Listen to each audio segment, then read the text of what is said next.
Good afternoon and welcome to the seminar, Solar Energy. This is provided by University of Illinois Extension. And today our presenter is Scott Tess with the City of Urbana. This is Ann Silvis and I'm with University of Illinois Extension. Remember that today the solar energy is part one of a two-part series. And the second part is September 27th at noon. And our presenter that day will be Rick Swan. He's the Fond du Lac Township Supervisor and he's the Executive Director of the East Peoria Chamber of Commerce. Just a little bit of housekeeping. For sound quality for the webinar, we've muted your microphones during the presentation. If you have questions or comments, use the chat space and we'll be monitoring that and making sure we cover your questions and address your questions. If you have problems connecting, let us know via the chat space and we'll see if we can get you connected. Today, the webinar will be recorded and we'll put that on our website and you can review it later. So with that housekeeping out of the way, I want to introduce our speaker for today is Scott Tess. Scott is the Environmental Sustainability Manager for the City of Urbana. He has extensive experience in this area and we're really glad that he is taking time out of his day to talk with us about solar energy. Thanks, Scott, and welcome.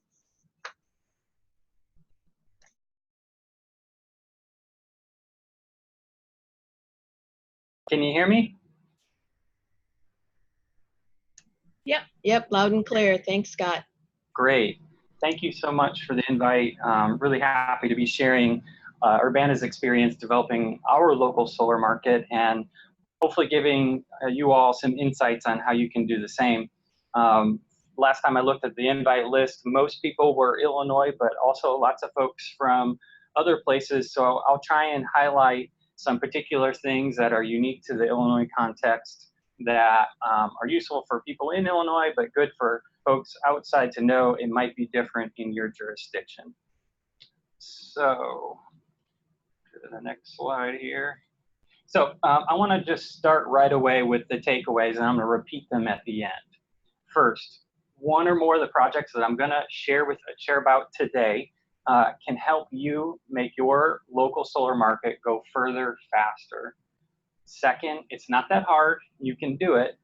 Third, we need to have a sense of urgency about this work. Fourth, renewable energy has very broad support.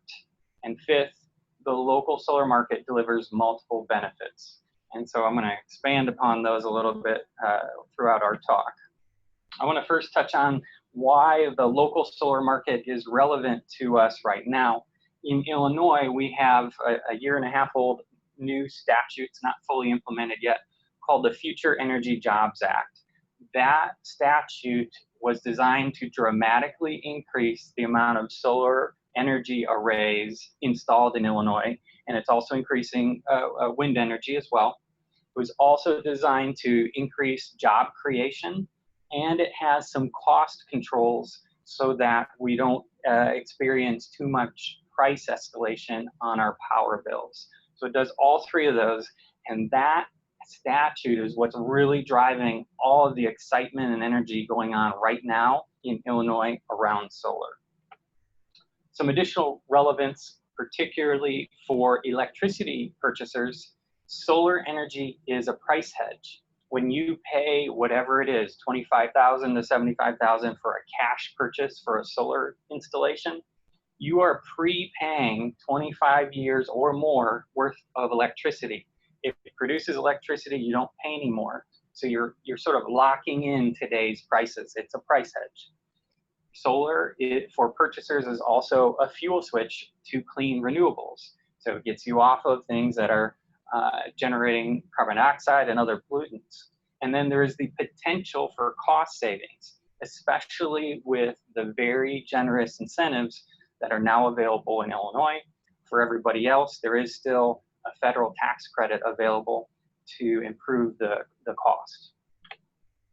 Some particular relevance for large property owners. This is actually a photo from the University of Illinois, not too far from where I am right now. For large property owners, there's a very attractive lease opportunity for working with solar developers. Agricultural leases for corn and beans are getting, I'm not an expert in this, but I hear something like $300 an acre per year, whereas solar developers are paying $500 to $1,500 on a 25-year contract. That's a very attractive opportunity for large landholders. Some particular relevance for communities at large. New tax revenue. These are new businesses and new assets being installed and making money in your community, and that's going to generate additional tax revenue. New jobs. Not a lot of jobs, mostly construction jobs, because there's not a lot of maintenance for solar. The panels are warranted for 25 years. The inverters are warranted for 10. Someone has to mow the lawn underneath it. Not a lot of maintenance jobs, but certainly there's going to be a significant bump in construction jobs for this. And oh yeah, the global warming thing is relevant for communities. I've got this, this chart from Climate Central. They did a study of which countries are most threatened by rising sea levels. And there we are, United States, in the top 10. So this is in our personal self-interest. But if we want to expand that into a more of a general global interest, look at number 3 there, Bangladesh, severely at risk from rising sea levels. You know, we got United States, one of the historically largest polluters, China, currently the year-on-year largest polluter, and Bangladesh, number 3. What did they do to anybody? You know, they're not emitting a whole lot of pollution. So, you know, let's take care of this global warming thing. Let's tackle that for ourselves. We're on the top 10 at risk list, but also for Bangladesh. There's also some relevance for folks who are oriented in thinking about party politics and orientation. I won't read all of this, you can screen capture that, but the takeaway from the extensive polling that George Mason University has done is that renewable energy is extremely popular across the board.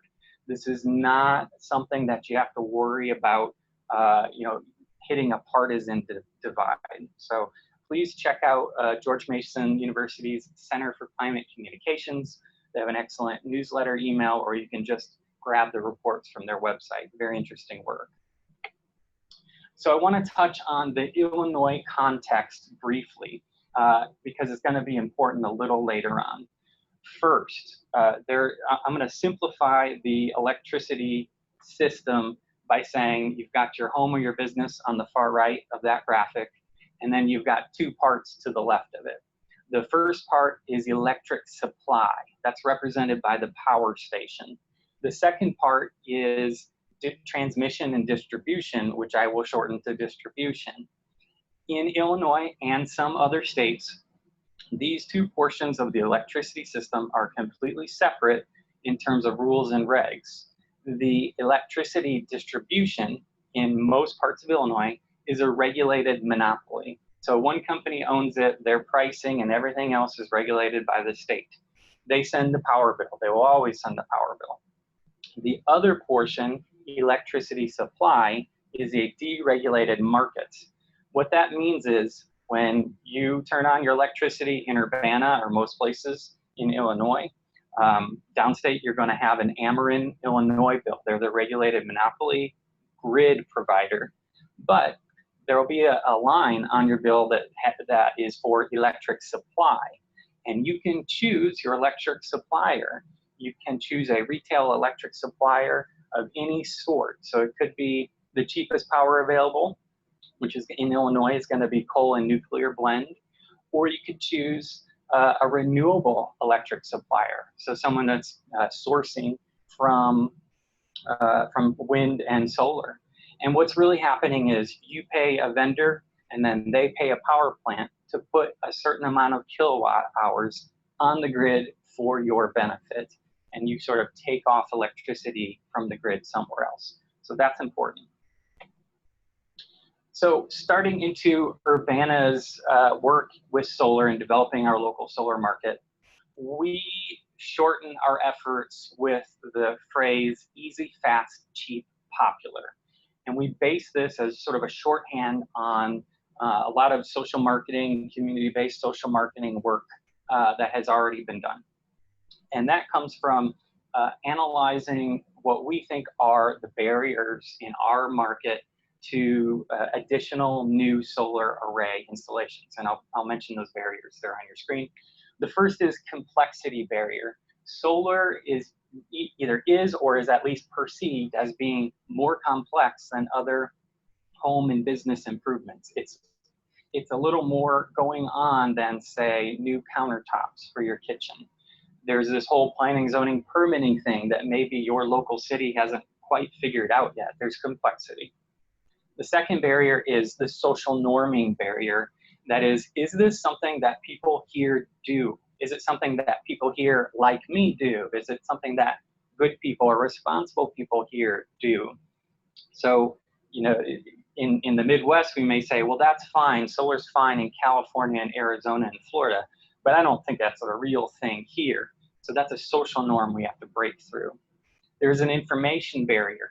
The information barrier is usually what we fixate on and spend time on, but it's usually the smaller, less significant barrier. You'll see the fixation on the information barrier to any type of behavior change when you go to a government office and you see an entire wall filled with brochures. The idea there is if we just give people the information, they'll make the decision we want. It's good to address the information barrier, but don't overemphasize it. I think related and more important is an uncertainty barrier with solar. And that's the idea of, I got a price from somebody, but am I getting a good deal? Do they really know what they're doing? That's the uncertainty barrier. There is obviously a cost barrier. Everyone thinks of that, and that it manifests itself in two ways.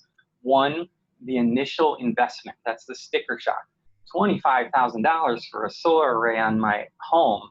You know, that's initial investment. The second is the payback period. What we've found anecdotally is that there is an enormous psychological difference between a payback period that is 2 digits and a payback period that is 1 digit. So you go from 10 to 9 years, and people just are a lot more acceptable of that. That may be because we're a sort of a base 10 counting system, or maybe because 2 digits versus 1 digit. Don't know why. Somebody can research that, but seems to be true. And then the last barrier we consider in our own development is the attention barrier. Solar, if it's not well developed in your community as a market, can take many months to go from, for an individual potential purchaser, to go from ideation to signing a contract. So there's the thought, there's some personal research on the internet, there's the calling vendors, getting site assessments, getting 3 quotes, talking it over, getting a loan, all before you get to signing a contract. A lot of things can get in the way and confound that decision. You know, maybe tax time comes around, somebody buys a new car, lots of things that can distract someone's attention. So that's another barrier that we want to address while we develop our solar market.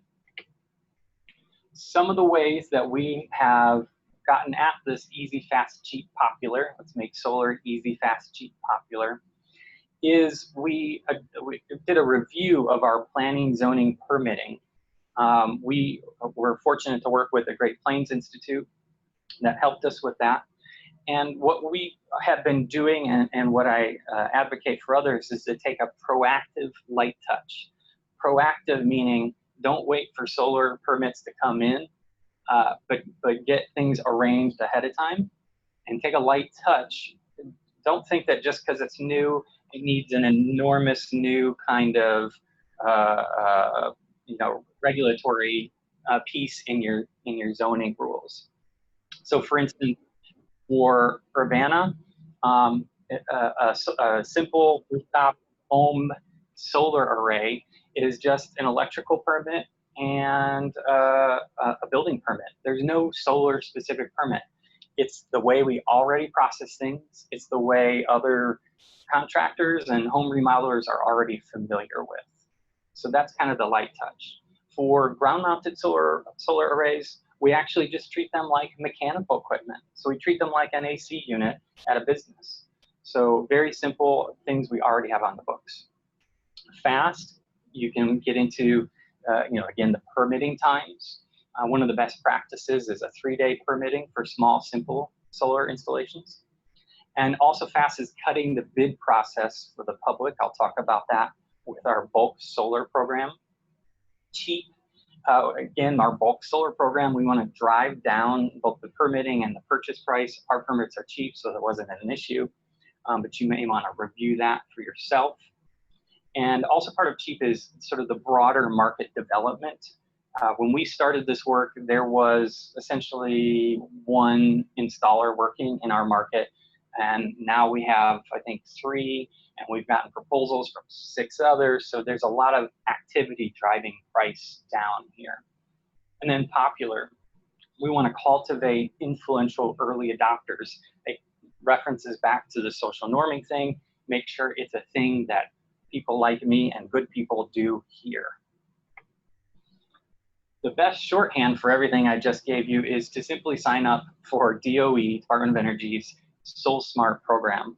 It's a best practice and recognition program.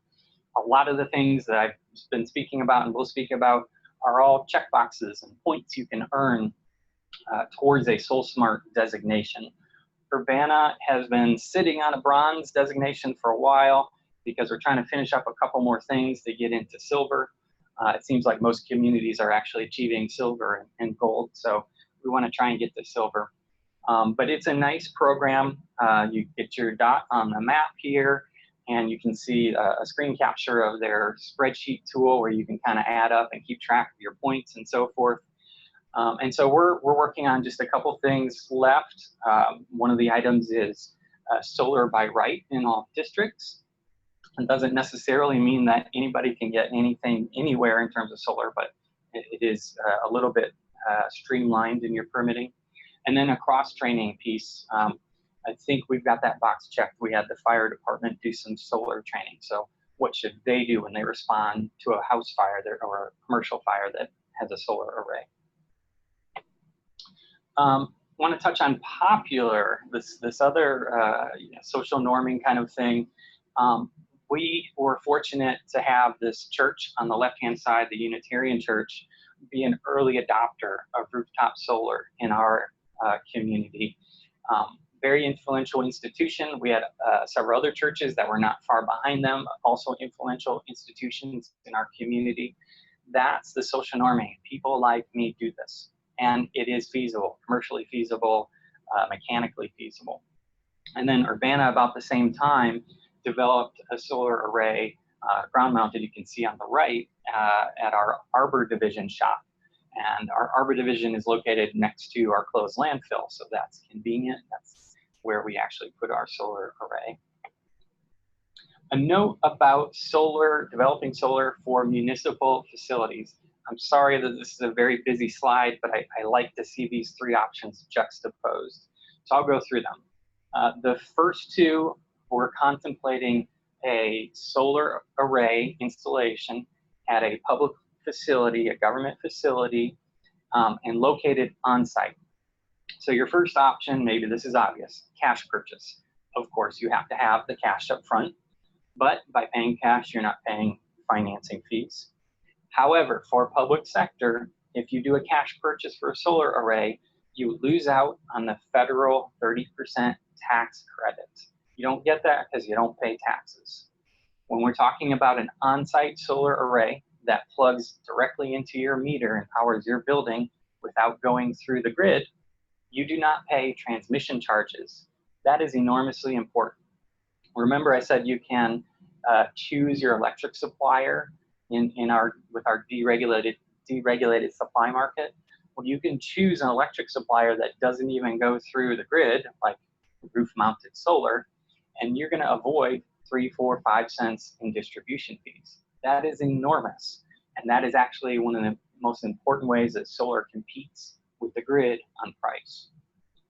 If you do a cash purchase for a solar array, you're also going to own the maintenance. It's not a lot of maintenance, but if it's something you don't want to learn how to do or your staff is limited, you may think twice about that.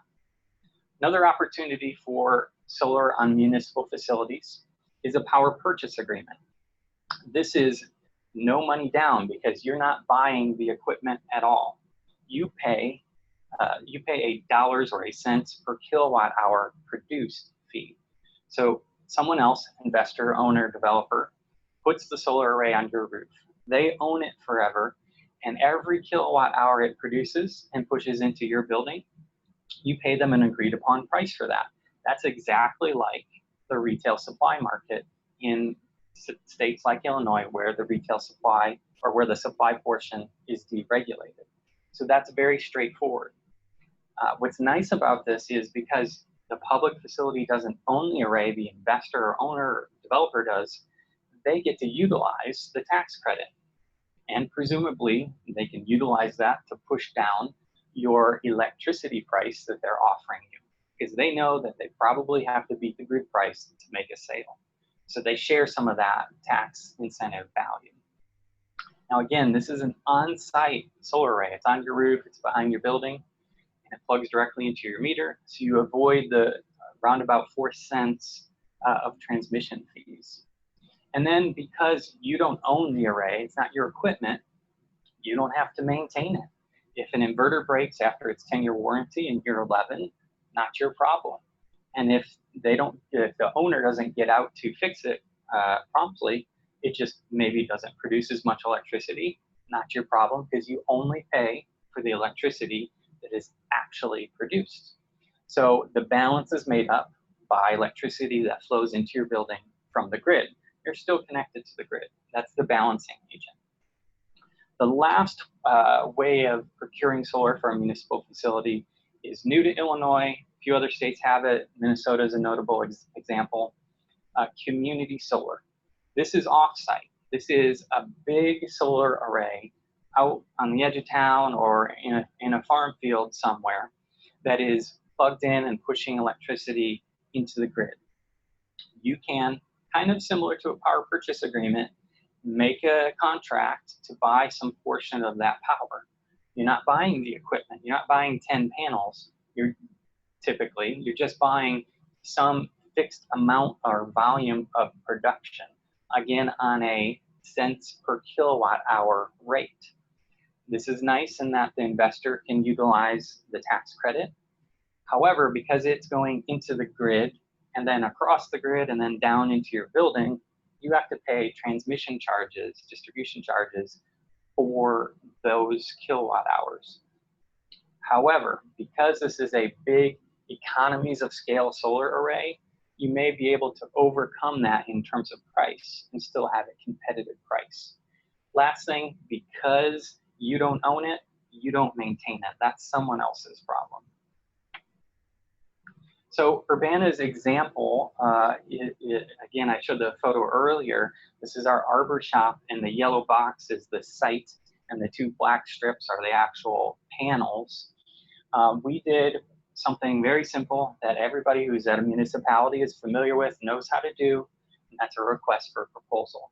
This gets at the it's not that hard, you can do it aspect. You know how to do a request for proposal. It's just a little bit different. You're doing solar as a piece of equipment or solar as a service. So our existing volumetric cost of electricity that we could offset with an on-site solar array was about 9 cents at that time. We got 2 proposals.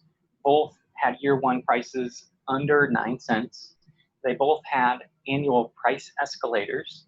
So every year there's a multiplier, the price goes up a little bit. That's very typical, although you can negotiate a higher but flat rate if you want. The escalators typically are equal to or slightly less than the normal long-run price escalation in market or grid electricity. Nice thing again, because we are plugging in behind the meter or on site straight into our building, we don't pay transmission and distribution fees. So what we did, again, things that every city can do. We got proposals, we handed them to our finance department and said, do a 25-year total cost of ownership net present value. And it came out to be about $400 positive. Now, $400 positive net present value is basically nothing, but we'll take that deal because we can fuel switch from the grid to clean renewables. moving on to our bulk purchase program, and this is really getting at the public and businesses. We did a program similar to what lots of other people have done. So it's called Solarize in a lot of places. In the Midwest, it tends to be called a group buy or bulk purchase. And so that's us in the middle, Solar Urbana Champaign. This program is 3-party and 4-part. And you can screen capture that if you want. I'm actually going to flip forward and explain each of these in a little bit more detail, but I wanted to show that again with some juxtapose. So we start out with a local partner.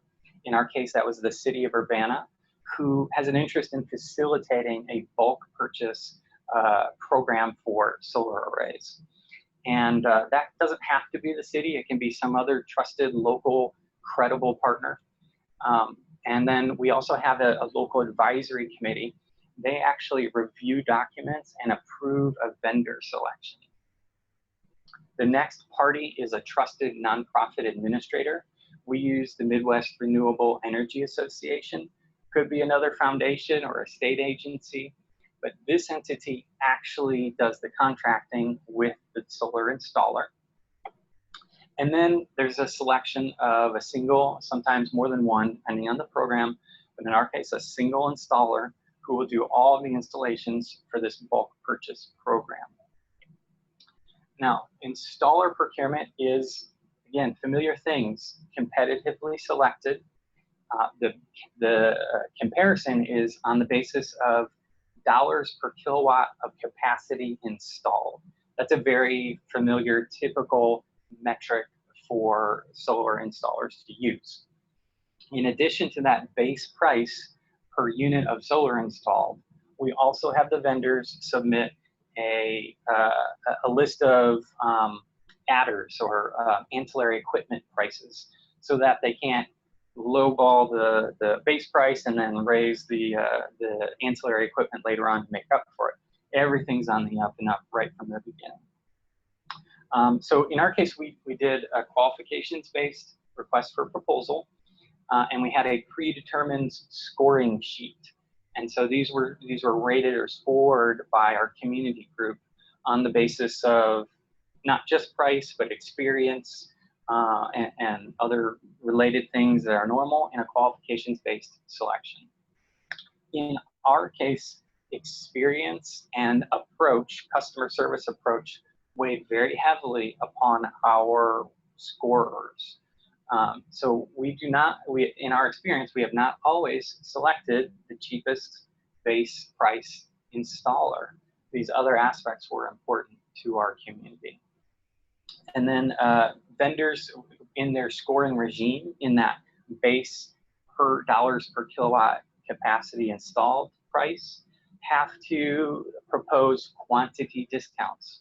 This is a big part of the bulk purchase. For our program, when we get so many contracts signed that the total annual capacity installed goes over 50 kW, everybody gets a 1% discount. Everyone that's already signed a contract, they get the 1% discount as a rebate check in the mail from the installer. Everyone who is going to sign the next contract above 50, they just automatically get the 1% discounted price. Then we do it again at 150 kilowatts of contracted price, and then again at 250. So, and we've hit those marks in all 3 years of our program. So every year that we've done this, we've presented a base price, but what people have ended up getting is 3% less. Now that's on top of the fact that we've driven down the price already by doing a bulk purchase. We also do a limited time offer on this type of program. A couple of reasons. One, it induces a sense of urgency. It gets fence sitters off the fence and into a contract.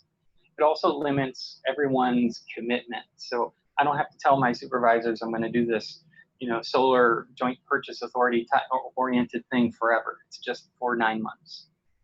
And it avoids dominating the market for one vendor forever. So once our round of bulk solar is over, We shake hands with the vendor, they finish installing the systems they've contracted, and that's it, and we start fresh, potentially with the same, potentially with a different vendor next year. Probably the most important aspect of our program is the solar power hour. These are 1 hour, everything you need to know about solar energy generally, as well as our particular purchasing opportunity. So all participants that sign in and leave their contact info, they, the next day or over the course of the next few days, they're getting a desktop assessment of their solar potential at their home or business. What that means is someone with the solar installer looks in an aerial and goes, yes, they have a south-facing roof and it's not shaded by a tree. That's a desktop assessment. Then they move on and they're going to get a phone call for a site assessment.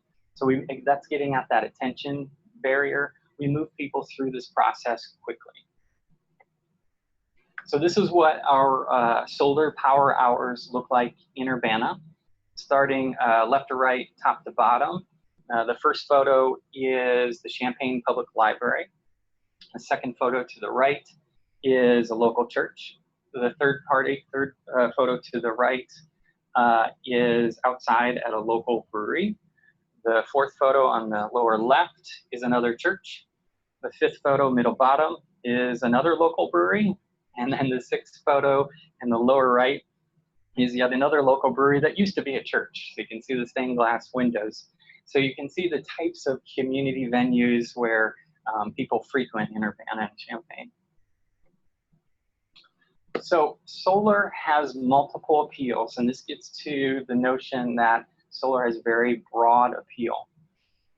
Some people are motivated by do it for the environment. Some people love high-tech gizmos. Some people are fixated on the financial savings or the hedge. Others really like the notion of energy independence. And then others, and this goes for most actually, are also motivated by the notion of doing right by their children or future generations. Different appeals are good for different people and more popular in different places. They're all true, so focus on the ones that are good for your community. Keep in mind that social and emotional appeals are stronger than rational or technical appeals. So everyone says they want to save money, but that's not necessarily how we truly make decisions. What Eco America says is start with people, stay with people. So this is the outcome from our community bulk solar purchase program. 3 years, 2018 is asterisk because we haven't finished it yet.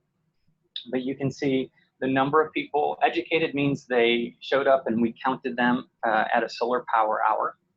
Leads mean we got an address and we're able to, well, we got contact info. We're either able to look at their address or at least email or call them. And you'll see that some of the leads are a higher count than the educated. Some people are hearing about our program, just going to our website, signing up to get a desktop assessment, and they don't even show up to a solar power hour. We don't recommend that because we think we lose some of the community social norming aspect. Those folks are in the experience of MREA, who has done a lot of these. The folks who actually show up to a solar power hour are far more likely to actually go all the way through and contract for a solar installation. You can see the number of systems installed total, and then how many kilowatts of capacity those were. You see our first year, 604, 605, right in that range. We were right after City of Chicago. They did this program a year before us. They got 600 kW installed. We got 604. They're 2 million, we're 200,000. So we're a very solar hungry community here. And then you can see the average kilowatt, the average size of installations has been creeping up every year. Don't know why that is. I haven't figured that out. And then you see the base price has been creeping down. Now, what's important for that base price to know is that our expectation when we started our first year and what developers told us was that the market price was $4 a watt. So just with the competitive selection and alone, we were able to drive down the price substantially. And then again, I mentioned that in 2018, our committee did not choose the cheapest installer. It was a qualifications-based selection. Price was only one portion of it. So the price continues to decline. Switching gears, for large property owners, and Urbana has some particular properties, like a closed landfill. You're looking at an image of Urbana's closed landfill. Aside from being an off-taker of solar electricity, you can also simply play the role as a host. So this is our closed landfill. The yellow lines are different parcels, but it's all landfill. In the middle, those dark lines is our landscape recycling center, so that's staying. But those two parcels to the right is where we are working with a solar developer to utilize the new incentives with the state and develop a large off-site solar array that will push into the grid and have off-takers somewhere else in the grid. Perhaps even City of Urbana facilities will be an off-taker. So the city, as an owner of this property, does not currently pay taxes. But once there's a business operating on the site as with a lease, the property will become taxable for property taxes. Now, the city's not going to pay those property taxes. That's the cost of doing business of the solar developer. And so we will enjoy those tax revenues. The second thing we're going to get with a solar development on our property is lease payment, right? And then the third possibility is that we may buy some of that electricity. So really nice opportunity. And something to keep in mind is every city that's at least 7,500 years old probably has a closed landfill somewhere around their jurisdiction. This is a great reuse for that. So back to my original takeaways. One or more of these projects can drive your local solar market to go further faster. It's a market, it'll develop on its own eventually, but again, sense of urgency, we want to make it further faster. It's not that hard. Talking about things like RFPs, these are things that cities request for proposals. These are things that cities already know how to do. You're just substituting the product. And then renewable energy has very broad support. Everybody loves this. Different reasons, different language, but everybody loves renewable energy. And then the local solar market delivers multiple benefits. And then we have time, so I give you a little bonus slide, somewhat unrelated. What I'm reading and seeing, I think that small scale, under 200-foot wind energy systems may become commercial competitive with grid electricity very soon. So takeaway there is have your ordinances ready before someone comes asking. Consider what setbacks should be for to your property line, and then consider how you want to treat wind turbine noise. So do you want to say if the testing is below this decibels, it's okay, or do you want to say when it's in the field it needs to achieve this decibels, meaning someone's already paid to install it and it may or may not achieve that. So just a little advance notice for you there. And with that, I'll take any questions.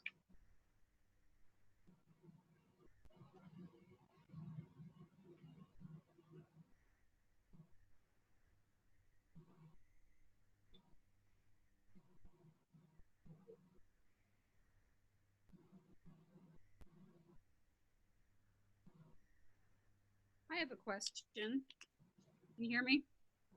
Yes. Okay. Under the power purchase agreement, you said something about paying for kilowatt produced. Mm-hmm. I wanted a little more information on that. What I was thinking about was, I guess the stuff that I've heard about solar was that you let it produce, you take what you can use, and then you sell the rest. So I was a little confused about that. Sure. What you're referring to, the concept is called net metering. And there are different rules in different states, sometimes different rules for different utilities. In most of Illinois, for the investor-owned utilities, the regulated monopolies, the net metering rule is that, so imagine a sunny Monday. During the day, you produce electricity with your solar, but you produce more than you're using at that time. That electricity pushes into the grid. In Illinois, you do not get paid for that. Instead, what you get is a kilowatt hour per kilowatt hour credit. So then at night, when your building is, say, still running the AC because it's hot outside, you're using more electricity than your solar is producing because it's not producing any at night. And then you first use up those credits that you built during the day, and then anything beyond that you get billed for. And so you can use those credits like rollover minutes on your phone. They can roll over month to month. You can build credits, but in Illinois, you have to get zeroed out. Your credits get zeroed out after 12 months. So you can't just build credits year on year on year because no one's going to pay for those. And so the outcome there is what all installers do is they size solar arrays to be about 75, 85% of your expected annual consumption so that you're never overproducing and not giving away those kilowatt hours to the utility. How do the transmission charges figure into that? So you pay no transmission charges if your solar array is plugged directly into your building. So if you don't, if you pay transmission on what was transmitted. Yeah, I understood that. We're together. Thank you. Mm-hmm.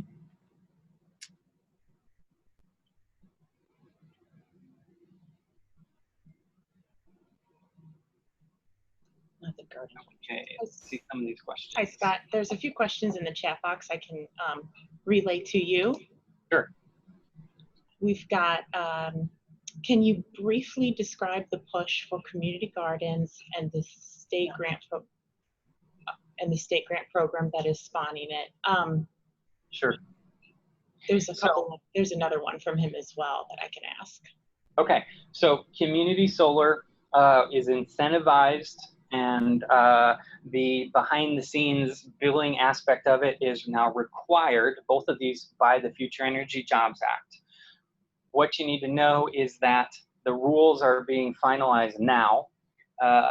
Potential developers for community solar arrays need to be registered with the Illinois Power Authority in November, and there will be a lottery for those limited incentives available to many, many developers who are interested in January. So my understanding is that to get into the lottery, the developer has to have an actual real site, not speculative, and they have to have control of that site, either own it or lease it or something like that.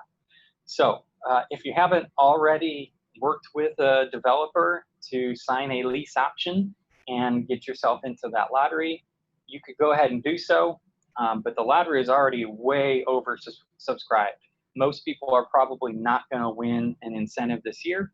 However, you could still proceed with that process, do a qualifications-based selection for a developer for a community solar array, and get into this year's lottery, get into next year's lottery, and until you get a project. As a interested purchaser of community solar, there isn't anything for you to do except wait. When the incentives are announced, projects will move forward, and at some point they will start marketing that they have community solar electric supply, and you can buy some of that.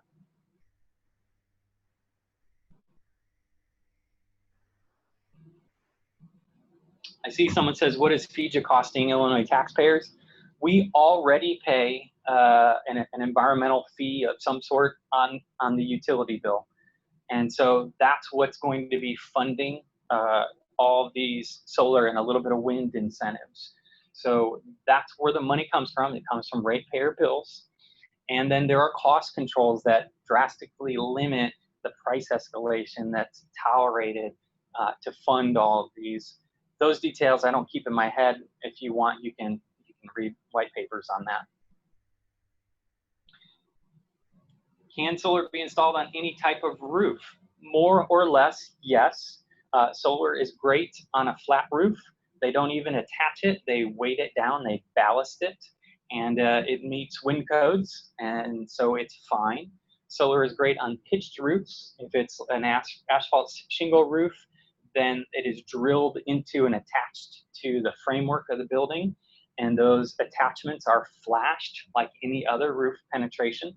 And solar also is great on standing seam metal roofs. There are basically clamps that attach to the standing seam and then also attached to the solar array. So good on anything.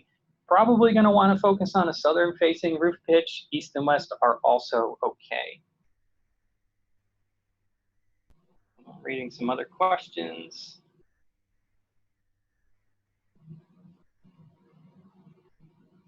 Yes. So the question is, some of the big savings in an on-site solar array are from avoiding the transmission and distribution fees. Yes. Is there some possibility that the state's going to come back later, and it wouldn't be the state, it'd be the utility companies? But no, they're not going to come back later for that. The deregulated utilities have nothing to do with supply. They do not buy power. Ameren and ComEd, they do not sell power technically. If you're on Ameren or ComEd supply, which is an option, what's actually happening is the Illinois Power Authority is buying that power and then pushing it through to ComEd and Ameren at cost. So they are completely only transmission distribution equipment companies, not suppliers, and they get paid on the transmission and distribution fees on your bill, as well as fees like a flat meter fee. And if there's ever some scenario where there's so much behind the meter energy production that they can't afford to maintain their grid, don't worry, they will go to the regulatory agencies that are relevant to their work, and they'll ask for rate increases on those particular fees that they charge. But they will always make sure to get what they need to maintain what is actually a very, very reliable grid in Illinois.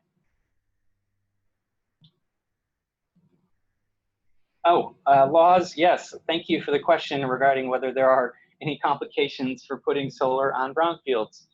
There is one that Urbana suffers. The Future Energy Jobs Act has a specific carve-out of incentives available only to brownfield solar developments. In the act, brownfield is defined as any property that is in a state or federal brownfield remediation program. That is a perfectly reasonable definition.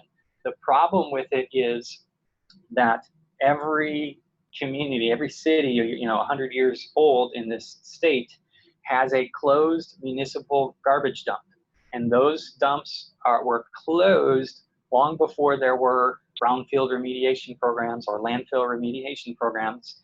And none of them are in those programs, and cities are not going to put them in those programs because that would be millions of dollars of remediation.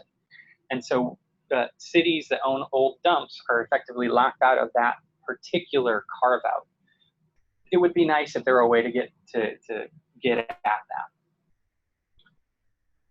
Do ag installations affect drainage tiles? Can you share the calculation formula and data inputs for cost comparison? Let's take the first one first. There is a new statute passed in the state of Illinois which provides for many protections for ag properties, such that a developer has to fix, repair, and leave that property in the same or better condition as they found it. So things like drainage tiles, they wouldn't be able to, say, regrade, mess up drainage tiles, do their solar production for 25 years, and then leave and not fix it. The specifics are in the law if you want to dig into that more, but there's awfully good protections there. Let's see. Formulating data inputs for cost comparisons that probably Urbana did for, sure. If you want to email me, so again, I work for a city, which means everything's FOIA-able. I'm not going to make you FOIA it to get it. Just email me whatever you want. I share. Can a non-industry sponsored formula be found online? Probably, yeah. There are calculators out there. What I say to people is, there's a lot of folks agonize over a solar decision. Should I, shouldn't I? What's it cost? What about this? What about that? What I say is, you don't know until you get a proposal. You don't know what the prices are till you get 3 bids. So just go ahead and take my RFP and get 3 bids first. Then you'll really know what the price actually is in your area.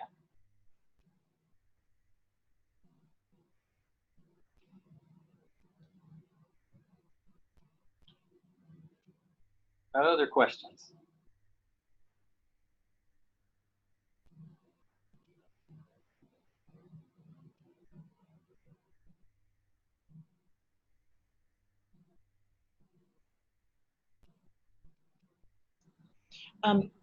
Keep thinking of the questions for Scott. We have a couple more minutes left of the hour. I'm going to put up a short poll for everybody to answer. You can just click right on your screen in regards to your knowledge gained for this webinar. Did this program increase your knowledge around developing your local solar market? And I'll leave that poll up for about 1 minute, and also just continue to think of any more questions that you might have for Scott. Thank you.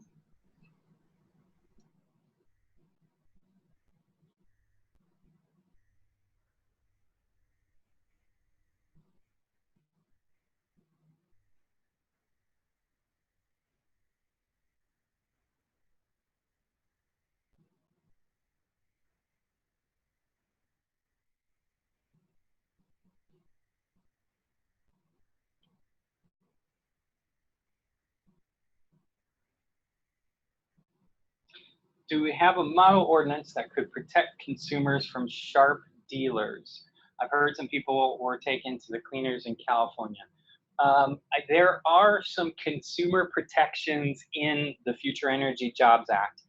I'm not familiar with those. One of the, and this is I'm glad you asked this question, because that gets at the uncertainty barrier.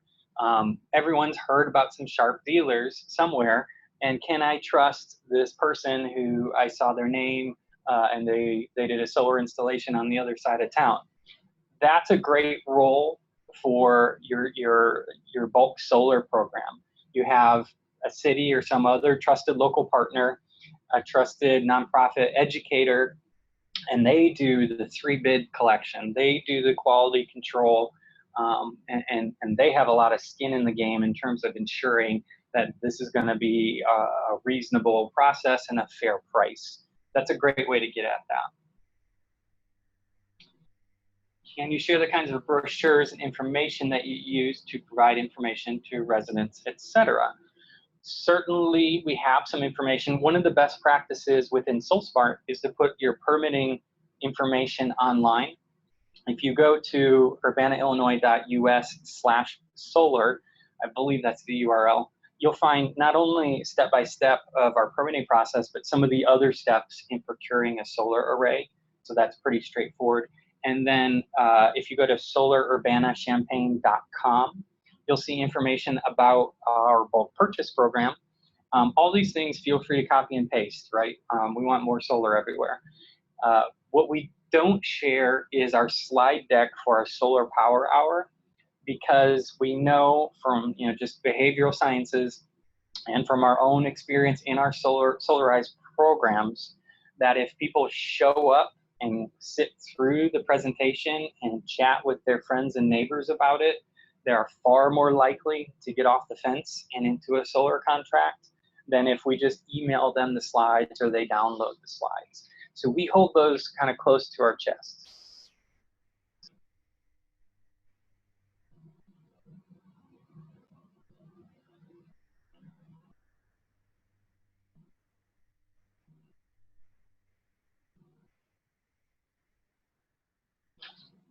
Well, it looks like there was a considerable amount of knowledge gain here. I'm glad.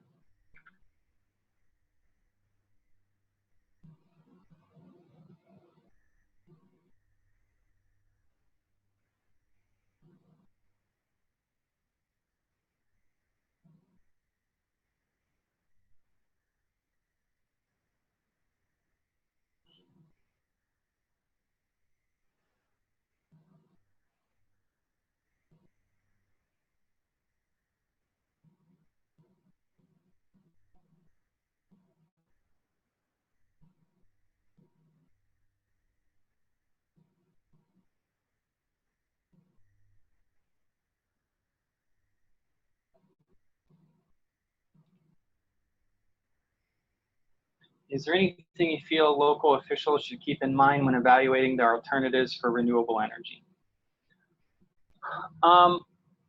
Everyone will tell you to do energy efficiency first, because then you're lowering your overall demand. That's fair enough.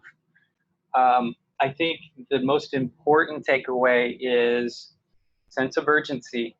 Borrow an RFP, put it out, see what the prices are. If it turns out you forgot to ask about some particular term and you don't like what was offered, you don't have to take anything. You can cancel all and start over or do it another year. If the prices are too high, then shelve it and say, we'll look at it again in 2 years when the market's further developed. But just get in the game, because I'm telling you right now, we're already got a cost neutral solar possible. Urbana's power purchase agreement, which had that plus 400 net present value, that was before the current Future Energy Jobs Act incentives. There were some other incentives, but they weren't as rich. So the market is ripe, it's ready. So go ahead and get into it, and just shortcut it for yourself by borrowing an RFP.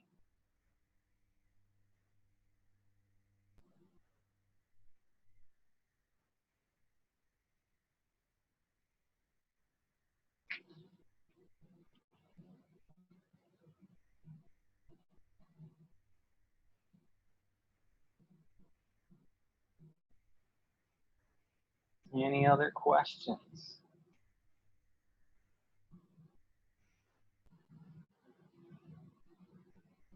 Yes. Thanks, Scott. We really appreciate your information that you provided and also your ability to answer these questions. You've got quite an array of questions here, so we appreciate your knowledge and sharing it with us. I want to remind everyone that on September 27th, we have part 2 of this solar energy webinar series, and that's about implementation.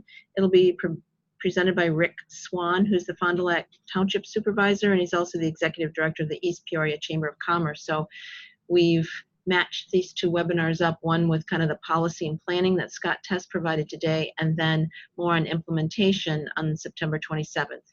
I want to thank everyone for joining us today. It's great to have all this interest in renewable energy sources, and we appreciate Scott Test and the Urbana example as a way to think about planning for the future.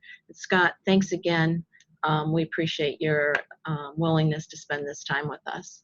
No problem. Happy to. Thanks, everybody. Goodbye.